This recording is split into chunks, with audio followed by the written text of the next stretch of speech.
In the village of Umoi, at Isimeoku, a girl of extraordinary beauty walks through the marketplace. Her skin is smooth like palm oil, her eyes sparkle like morning dew, and her smile captivates everyone around her. Men forget their names upon seeing her, while women envy her allure. As she strolls, buyers forget their prices, and even the birds pause to admire her. An old woman sighs, warning that such beauty is dangerous. At Isimeoku, aware of her power, maintains her distance from men, insisting on no intimacy before marriage, which they respect as a sign of dignity. At Isimeoku meets at Ima Okafor a handsome young man who falls deeply in love with her. He chases after her, offering gifts like sweet palm wine and fresh bush meat. At Ima Okafor praises at Isimeoku, calling her the light of his world. Despite his affection, at Isimeoku reminds him of her rule, no touching before marriage. At Isimeoka, undeterred, expresses his willingness to wait for her. The village observes their courtship, gossiping about their potential marriage. The village rejoices as at Isimeoku and at Ima Okafor celebrate their wedding. Drummers play lively music and women dance joyfully while children run around shouting at Isimeoku's name. The atmosphere is filled with excitement and happiness as the villagers come together to celebrate the union. The wedding feast is grand, with an abundance of food and decorations, showcasing the village's culture and tradition. After the wedding celebration, at Isimeoku and at Ima Okafor find themselves alone in a quiet room. At Ima Okafor, filled with love, reassures at Isimeoku not to be afraid. However, when he sees her for the first time, he screams in horror, going blind instantly. The commotion wakes the entire village, and villagers rush in, confused and concerned. At Ima Okafor's screams echo as he points at Isimeoku, who is left in shock. The elders whisper among themselves, casting suspicious glances at Isimeoku as she quietly packs her belongings and leaves the village. The scene begins with a grand wedding celebration for at Edoku and at Isimeoku. Guests gather in a lavish setting adorned with colorful decorations and vibrant fabrics. Drummers play energetically and dancers perform, creating an atmosphere of joy and excitement. Ed Edoku sends gifts to Ed Isimeoku, showcasing his affection. As the sun sets, the guests depart, leaving Ed Edoku and Ed Isimeoku alone in their new home. The room is filled with flickering candlelight, casting long shadows on the walls. Ed Oku whispers sweet words to Ed Isimeoku, who appears nervous yet excited about their wedding night. The scene captures the essence of love and anticipation, leading to a moment of intimacy between the couple. Following the wedding night, Ed Oku experiences a sudden and terrifying loss of voice and hearing. He is seen stumbling out of his home, panic in his eyes as he tries to communicate with his family members who are gathered outside. Confusion spreads among the villagers as they witness Ed Oku's distress. He gestures frantically, unable to articulate his condition. The scene captures the growing tension and fear among the villagers, who begin to speculate about the cause of Ed Oku's affliction. Ed Isimeoku watches from a distance, her heart racing as she feels the weight of the situation. The next day, Ed Isimeoku packs her belongings, preparing to leave the village amidst whispers and speculation about her connection to Ed Oku's misfortune. She walks away silently, her expression stoic despite the turmoil around her. Soon after, Ed Obina Nwosu, the wealthiest man in the village, enters the scene, determined to win Ed Isimeoku's heart. He showers her with extravagant gifts and promises, dismissing the rumors surrounding Ed Oku. The villagers gather to witness Obina Nwosu's bold pursuit, and the atmosphere shifts from concern to curiosity as they anticipate Isimeoku's response. In a dimly lit hotel room, Isimeoku and Obinachuku are in a tense moment. Obinachuku holds Isimeoku's hands, professing his love and commitment. Isimeoku's heart races and she feels a mix of fear and anticipation. As Obinachuku dresses her, he suddenly screams in horror upon discovering something unnatural between her thighs. The atmosphere shifts dramatically as he stumbles back, knocking over a chair. The scene escalates with a knock at the door, followed by the entrance of Obina-chuku's family and friends, leading to a chaotic revelation of Isime-oku's secret. The hotel room is now filled with villagers who have rushed in after Obina-chuku's scream. Isime-oku is on the floor, trembling and crying, as the crowd accuses her of witchcraft and murder. Obina-chuku lies lifeless on the ground, blood trickling from his mouth. The villagers shout harsh accusations, their voices sharp and accusatory. Isime-oku, overwhelmed with shame and fear, tries to speak but is drowned out by the crowd's anger. The tension in the room is palpable, as Isime-oku reveals her tragic past, attempting to defend herself against the accusations. Mati, carrying a black clay pot, walks deep into the forest. Her wrapper is tightly tied around her chest, and her toes are bare. The air is thick with the smell of rotten leaves, and whispers of spirits echo through the trees. She approaches an old herbalist hut and knocks 3 times. A voice growls from inside, asking who dares disturb at this hour.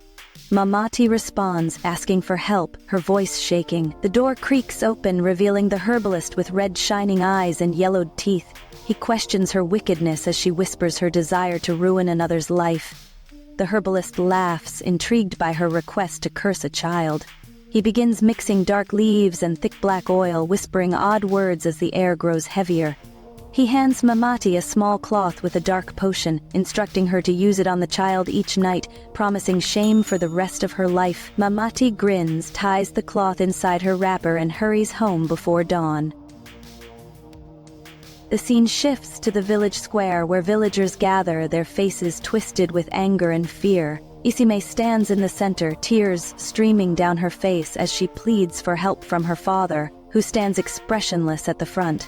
The elders accuse her of bringing misfortune to the village, recounting the suffering of 3 men. The crowd grows restless, chanting for her banishment. Isime falls to her knees, crying out that she did not know, but her pleas fall on deaf ears. A strong man grabs her arm, dragging her forward as she screams for her father to help her.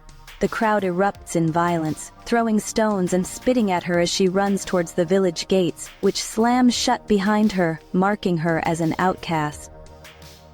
Isime runs into the dark forest, her feet bleeding and hands bruised. She stumbles through the thick trees, whispering to the wind, questioning why this has happened to her.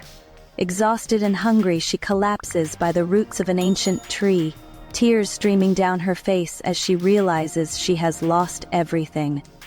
The forest is alive with whispers and strange sounds, and she struggles to find food and water, feeling more alone than ever. Days pass as she wanders, her body weak and her spirit broken, until she finally spots a small hut hidden among the bushes.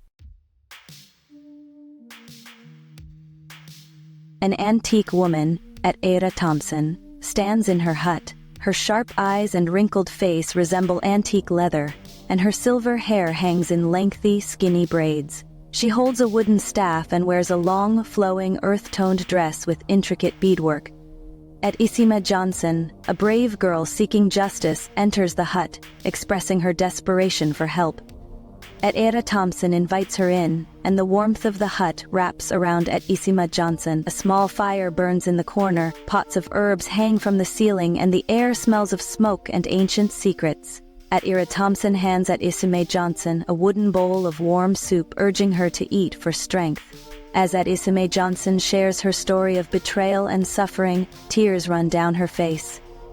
Era Thompson listens intently, nodding slowly, and then places her hands on Isime Johnson's brow, whispering words too soft to hear. The fire flickers as Era Thompson reveals that Isime Johnson's stepmothers are responsible for her curse. Isime Johnson's anger and determination grow as she realizes the truth, leading her to resolve to confront those who wronged her. Isime Johnson, now filled with purpose and strength, approaches the village square where the villagers have gathered. The square is bustling with activity, with thatched-roofed huts lining the edges and villagers whispering and pointing at Isime Johnson as she walks. The elders sit in a circle discussing village matters, their expressions turning to shock as they recognize Isime Johnson. Mama Chidi, Isime Johnson's antagonistic stepmother, stands among the crowd, her face paling at the sight of Isime Johnson. Isime Johnson boldly declares her intent for justice, confronting the elders and her stepmothers about the curse placed upon her. Tension rises as Isime Johnson accuses them of using black powder to harm her. Ira, Thompson stands beside Isime Johnson, revealing the evidence of the curse. The villagers gasp in horror as Mama Chidi falls to her knees, pleading for forgiveness. The scene escalates into chaos as the villagers turn against Mama Chidi and her accomplices, leading to a violent confrontation that results in their banishment. Isime reflects on her painful past as she walks away from her childhood home. The streets, once filled with laughter, are now heavy with memories of sorrow. She leaves before dawn, traversing through forests and rivers, seeking a place where she can be free from the judgment of her past. Isime discovers a new place where she can start afresh. The environment is different, the wind carries unfamiliar scents, and the trees do not whisper her name. She decides this will be her new home, symbolizing her rebirth and freedom from her past. In her new home, Isime faces challenges as she works hard to build her life from scratch. Despite the difficulties, she remains resilient and determined, showcasing her strength and growth over time. Isime meets a man who sees beyond her scars and appreciates her for who she is. This relationship marks a significant change in her life, allowing her to embrace love and trust for the first time.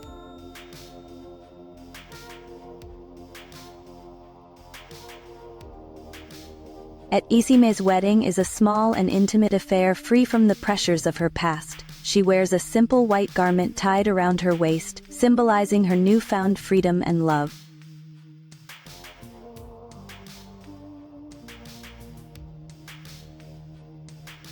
Isime experiences the joy and pain of childbirth, surrounded by supportive midwives. The moment is transformative as she welcomes her quadruplets into the world, marking a new chapter in her life.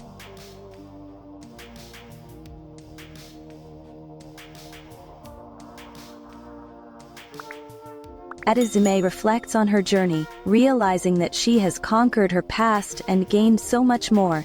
She embraces her identity as a strong woman who has overcome adversity and found happiness.